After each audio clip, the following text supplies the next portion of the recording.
Good morning, everyone. In today's video, I'm inviting you to join me on this year's bear hunting adventure. Now, I want to take you with me from the beginning of the season to the end. I'd like for y'all to see the effort it took to be successful and all the experiences in between.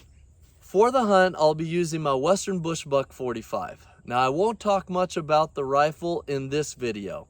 I'll save those juicy details for another day. I just want you to know it hits hard and it's accurate. Now, you ready? Let's go.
Good girl, good girl.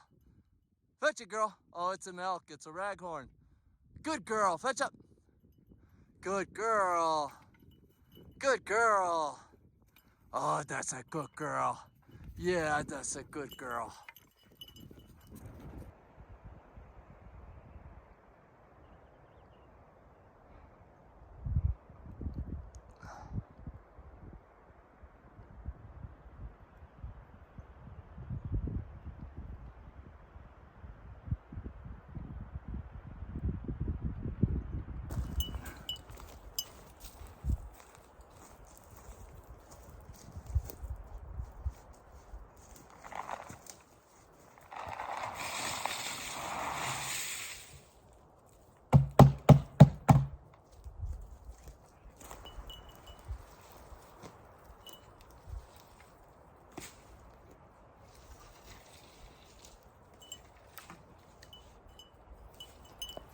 All right, called in a red fox.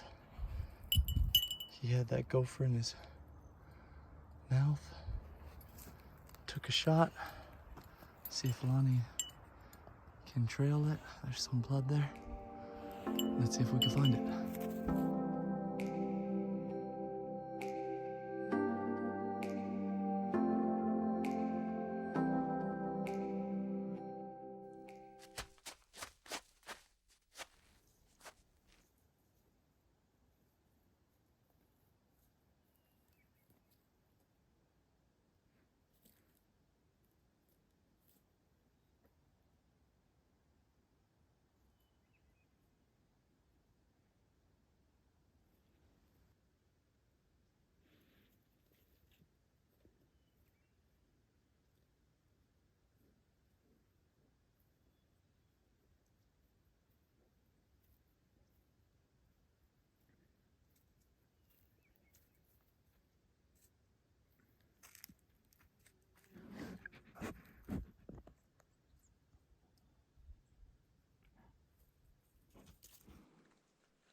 that was awesome.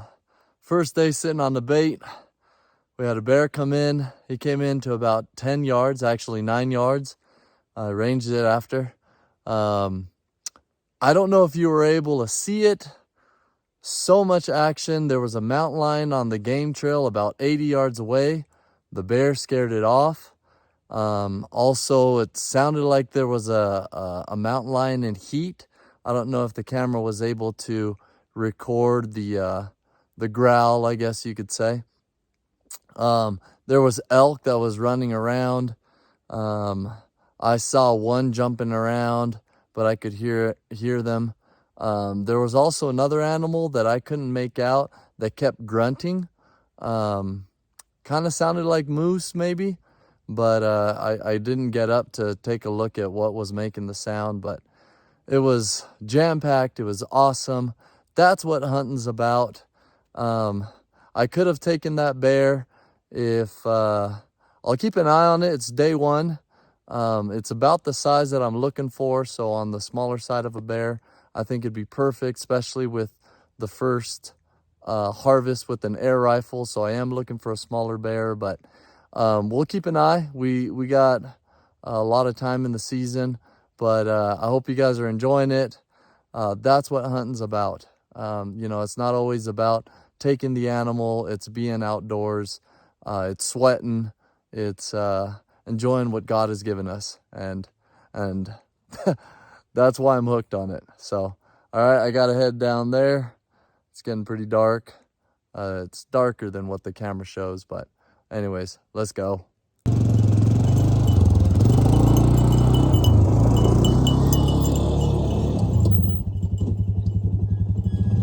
Let's go, Lonnie.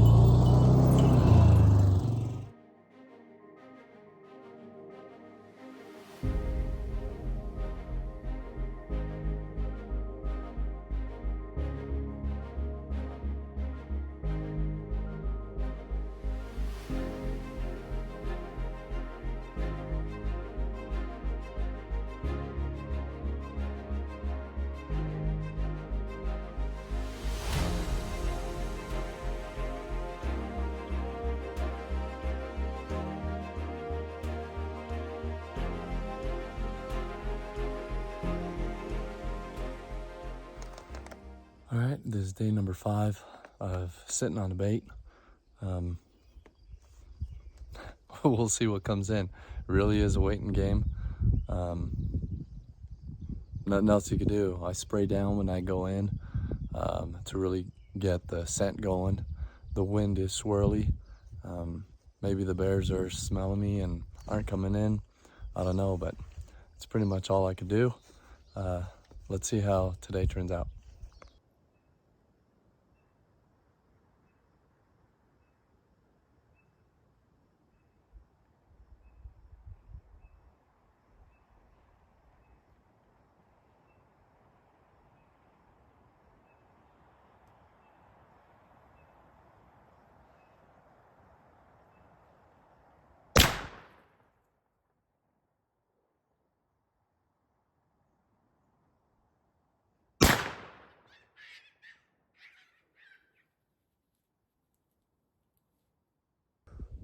Well, no bear came in tonight, but that was pretty neat, having that fox come in. Kind of interesting situation. So I was setting up my cameras, and on the corner of my eye, I see something small crawling into where the bait was, and I turned around, and there was a fox, I don't know, 10, 15 yards away from me, and took the first shot and missed. I aimed too high, took off running, and he paused for a second, and I knew where I needed to place the shot, and I hugged the shoulder and took him out. Looked like laid him out, so we're gonna go collect him. And there she be. Looks like a female. Coat doesn't look terrific, but like I said, I hugged the shoulder, and looked like the shot fell a little to the right, but laid her out pretty quick.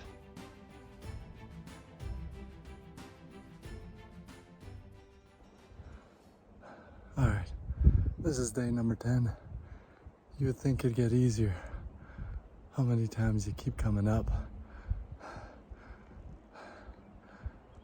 This thing sucks.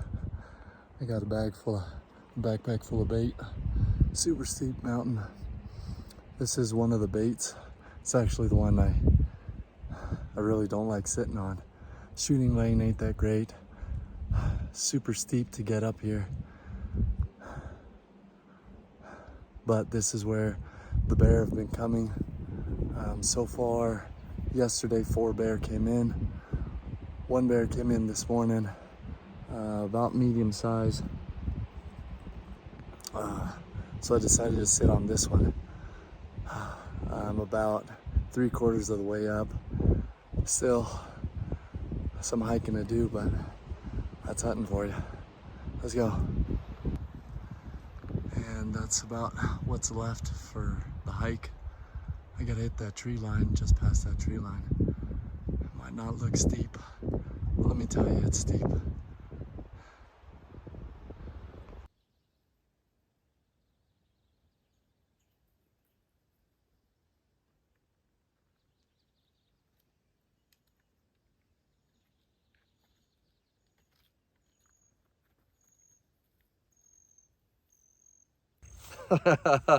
"15 days of sitting on the bait, and on my last day, I literally got skunked." Well, that's hunting for you. So that was spring season. Fall finally rolled around. Day number 2, sitting on the bait for 12 hours straight, and this is what happened.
So let's talk a little bit about the shot. It was 40 yards away, and I waited for the bear to turn, giving me an opportunity to take a broadside shot. When I hit him, the bear said it all. He tucked in his arm and he tried biting both sides. He also bucked up, and that told me that was a well-placed shot. In the video, you can actually see the slug hit the ground. You can also, after he took off running, hear branches breaking. Now, when I heard that, I thought he was booking it. He was flying through the forest, breaking branches and trees as he was running. So I decided, you know what, I'm not going to look for the bear. I saw what direction he ran. Tonight, I had maybe about 20 minutes before it was pitch black. I thought I'll come the following morning. So I was able to rally up 2 good friends to help me find this bear. We started trailing right where I took the shot, and literally 50 yards from where he was hit, he was croaked over at the base of the tree. So I thought, okay, what was the sound of all those branches breaking? So I look up at the tree, and you can see claw marks out to about 15 yards high, and then there was branches broken, and he was found at the base of the tree. So that told me that he tried climbing up the tree, expired, fell down, and that's how we found him. Now I put some pictures up of the carnage because I wanted you guys to see. So the shot was a double lung, and as I inspected it, it also cut one of the main arteries. So there was a lot of blood inside the chest cavity and outside between the ribs and the fat. And the reason why I put that in the video, because I wanted you guys to know that in that 50-yard distance, there was 0 blood. So again, it was a double pass-through, a double lung pass-through shot with 0 blood. I want you guys to keep that in mind for those that do want to hunt big game animals with an air rifle. They don't leave much blood. That has been my experience thus far. Maybe other hunters have had some other experience, but the last few animals that I have harvested with an air rifle, they don't leave much blood. So please keep that in mind. So let's wrap up this video. The bear was a boar, and he measured out 5 feet. That's about average for this state, I would say. Regardless, he's a trophy to me. I do love bear meat, so my friends helped me pack out some meat. It's actually my favorite game meat besides shark and alligator. FYI, you guys should try it. But I'm hoping that in my videos, it encourages you guys to go outdoors, whether you're successful or not in harvesting an animal. As long as you're outside, you're outdoors, appreciating God's creation, hey, that's success to me. So hope you guys are enjoying these videos. Stay tuned for some more coming up, and I'll see you next time.